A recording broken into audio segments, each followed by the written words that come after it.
मैं पठान रज़िया बेगम मोहम्मद इब्राहिम एक शिक्षिका हूँ। ज़िला परिषद शाला में कार्यरत हूँ। एजुकेशन MSc B.Ed है मेरा। और महिला संगठन जमात इस्लामी हिंद में भी कार्यरत हूँ और एक एज अ सोशल वर्कर भी काम करती हूँ। सबसे पहले मैं हमारे देश के तमाम महिला संगठन को जागतिक महिला दिन के हार्दिक शुभेच्छा देती हूँ।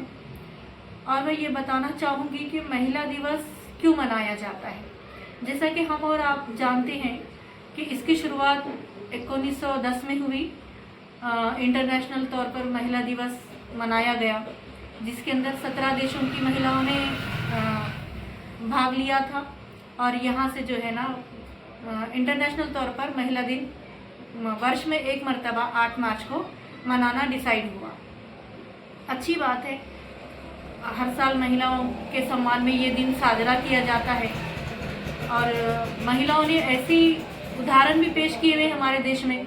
अगर हम इतिहास की बात करते हैं तो एजुकेशन के अंदर जिस महिला ने बहुत लोगों के तकलीफ़ें सही, जुल्म सहे, वो है श्रीमती सावित्रीबाई फुले, जिन्होंने एजुकेशन को बहुत आम किया।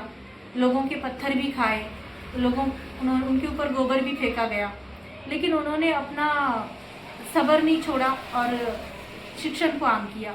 इसी तरह मुस्लिम महिला की बात करेंगे तो फातिमा शेख हैं, जिन्होंने शिक्षा को आम करने में पूरी मेहनत से काम किया। फिर इतिहास में अगर बात करेंगे कि देश को आज़ादी दिलाना है, इंग्रज लोगों से लड़ना है, तो हमारी श्रीमती लक्ष्मीबाई, जिसको हम झांसी की रानी कहते हैं, उन्होंने बड़ा योगदान दिया है। अपना पूरा जीवन ही उनका योगदान रहा है। जो एक आदरणीय महिला बोलकर देश जिसको सम्मान करता है, और बहुत सारी महिलाएं हम उनको फॉलो भी करती हैं। इसी तरह हमारी जीजा माता हैं, जिन्होंने अपने बेटे को जो है ना स्वराज कैसे करना चाहिए, इस तरह उन्होंने सिखाया। और हमारी महिलाओं, वाकई में हमारी महिला जो है देश हित में और देश हित में बहुत सारा अच्छा काम करती हैं। बात अगर सिर्फ किसी धर्म की करें या फिर ये तो हर धर्म जो है ना महिला का सम्मान करना, आदर करना, महिला के साथ इज्जत से पेश आना सिखाता है।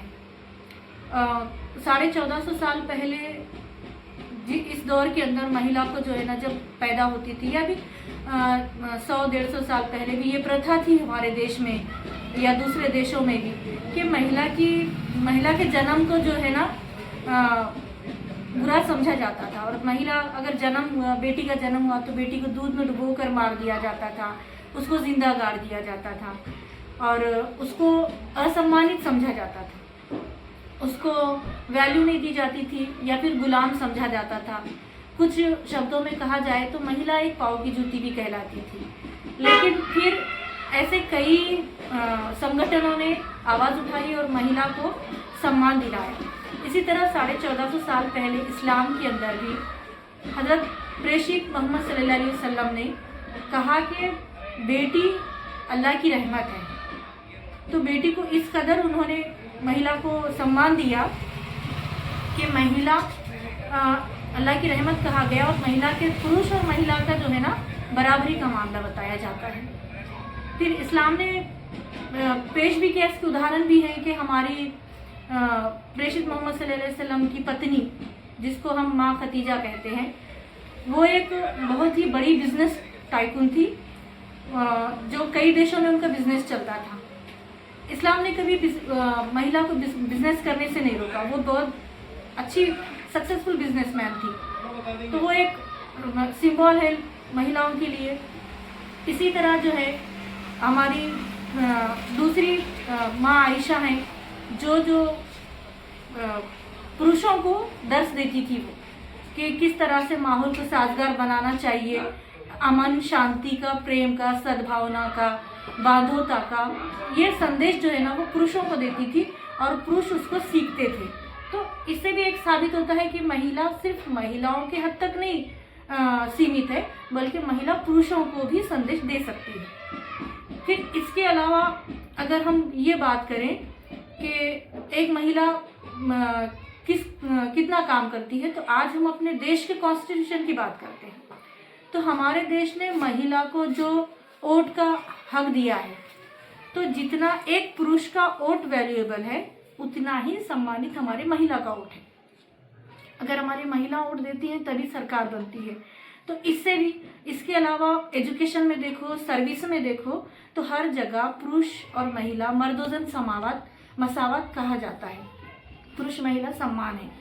तो हमारे देश के कॉन्स्टिट्यूशन से हो या फिर बात अगर हम किसी धर्म की करते हैं, तो वो भी महिला को बहुत सम्मानित करता है, और इस्लाम ने भी महिला को बहुत ज़्यादा बढ़ाकर पेश किया है। महिला दिन एक दिन के लिए मनाते हैं और महिला के सम्मान में बहुत सारा भाषण देते हैं, महिला का सम्मान भी करते हैं।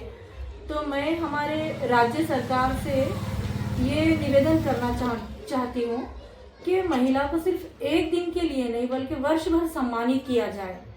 हर जगह महिला हमारी कहीं पर भी सेफ नहीं है। किसी गली में, किसी सड़क पर, किसी चौराहे पर, कहीं बस स्टैंड के अंदर, कहीं पर भी हमारी महिला सेफ नहीं है। जबकि महिला को सम्मानित किया जा रहा है, महिला को आदर की नज़र से देखा जाता है, फिर उसी महिला के साथ दुर्व्यवहार किया जा रहा है। अगर हम बात करते हैं पूना के अंदर जो बस के अंदर महिला के साथ रेप केस हुआ, तो एक महिला बस स्टैंड के अंदर भी सेफ नहीं है। तो फिर इस कांड के खिलाफ जो है ना एक्शन लेना चाहिए हमारे राज्य सरकार को। और जगह जगह मतलब महिला को छेड़ना, कोई मेला है, मेले के अंदर महिला को छेड़ा जाता है। कई हॉस्पिटल हैं तो हॉस्पिटल के अंदर भी महिला सेफ नहीं है। नर्स है तो उसके भी साथ बलात्कार किया जाता है। कई महिला कंपनी में जॉब करती है तो उसको भी जो है ना फिजिकल हैरेसमेंट किया जाता है। तो एक तरफ तो हम नारेबाजी करते हैं कि महिला बहुत ही आदरणीय है, सम्मानीय है, फिर दूसरी तरफ हम उसी महिला को जो हमारी माँ, बहन, बेटी है, जिससे हम जन्म लेते हैं और जो जननी के तौर पर हमको जनरेशन देती है, तो उसी जननी की हम बेइज्जती करते हैं। तो ऐसा क्यों? मेरा तमाम पुरुषों से भी मेरी विनती है कि जिस तरह आप अपने घर की महिलाओं की, माँ, अपनी बहन, अपनी बेटी का सम्मान करते हैं, उसी तरह आप दूसरी महिलाओं को भी सम्मानित नज़र से देखें, आप उनका भी सम्मान करें। क्योंकि हमारे देश की जो प्रथा है, हमारे देश का जो कल्चर है, उसने हमेशा महिला का सम्मान करना सिखाया है, महिला के साथ गलत व्यवहार करना नहीं बताया है। तो हमारी महिला को सम्मानित करें। अंत में मैं राज्य सरकार से विनती करती हूँ, एक महिला होने के कारण मैं फील कर सकती हूँ कि महिला पर क्या बीतती है। तो हमारे दिल्ली से लेकर कन्याकुमारी तक, आसाम से लेकर गुजरात तक, राजस्थान से लेकर यूपी, कहीं पर भी हमारी कोई महिला सेफ नहीं है, किसी भी शोबे के अंदर नहीं है। चाहे वो नर्स हो, डॉक्टर हो, इंजीनियर हो, टीचर हो, शिक्षिका हो, स्टूडेंट हो, कॉलेज स्टूडेंट हो, या फिर आम एक सब्जी बेचने वाली हमारी महिला हो, हर जगह महिला के साथ दुर्व्यवहार किया जा रहा है, फिजिकल हैरेसमेंट किया जा रहा है। तो मैं अपने राज्य सरकार से विनती करती हूँ कि ऐसा करने वालों के खिलाफ सख्त से सख्त कार्रवाई की जाए और जल्द से जल्द ऐसी सजा दी जाए कि दूसरी बार ऐसा कोई दुर्व्यवहार करने की कोशिश ना करे और उनको सबक मिले और महिला जो है ना सम्मान से जिए। महिला चाहे वो हिजाब वाली हो या फिर महिला चाहे वो जीन्स पहनने वाली हो या महिला घूंघट पहनने वाली हो, जिस भी लिबास के अंदर महिला होती है वो महिला को माँ और बहन की नज़र से देखना चाहिए। महिला एकदम बेडर होकर घूमे महिला कि हम यहाँ पर हमारे देश में, हमारे अपने देश के अंदर, हमारे अपने घर के अंदर हम सेफ हैं, महिला को ये फील कराए। तो मैं ये राज्य सरकार से ही विनती करती हूँ कि जिनको आप अपनी बहन कहते हैं, माताएं बहनें कहकर पुकारते हैं, उन्हीं माताओं और बहनों के प्रोटेक्शन के लिए आप एक ऐसा कायदा बनाओ कि इधर कोई दुर्व्यवहार हुआ या इधर कोई रेप हुआ तो उसके विदिन 3 डेज के अंदर कोई ना कोई सख्त कार्रवाई की जाए। कि मैं तमाम महिलाओं से भी ये कहती हूँ कि महिला जो है ना एक बहुत ही शक्तिशाली हस्ती है। महिला कमज़ोर नहीं है, महिला को ये अपने आप को समझना चाहिए कि और महिला का जो पावर है, अगर वो महिला यूज़ करती है तो महिला कहीं पर भी किसी भी मैदान में पीछे नहीं है। तो तमाम महिलाओं से मैं जागतिक महिला दिन की शुभेच्छा देते हुए कहती हूँ कि आप उठिए, जागरूक होइए और दूसरी महिलाओं को भी जागरूक कीजिए और हमारे देश के सरकार से भी निवेदन कीजिए और हर बिना किसी जात भेद धर्म के सब छोड़कर हर महिला को सम्मान करने के लिए कहिए। और मैं यहाँ जामनेर तालुका ज़िला जलगांव, हमारे महाराष्ट्र और हमारे भारत और पूरे देश की और हमारे पूरे वर्ल्ड की महिलाओं को जो है ना इंटरनेशनल जागतिक महिला दिवस की शुभेच्छा देती हूँ, शुभकामनाएं देती हूँ और अपनी बात खत्म।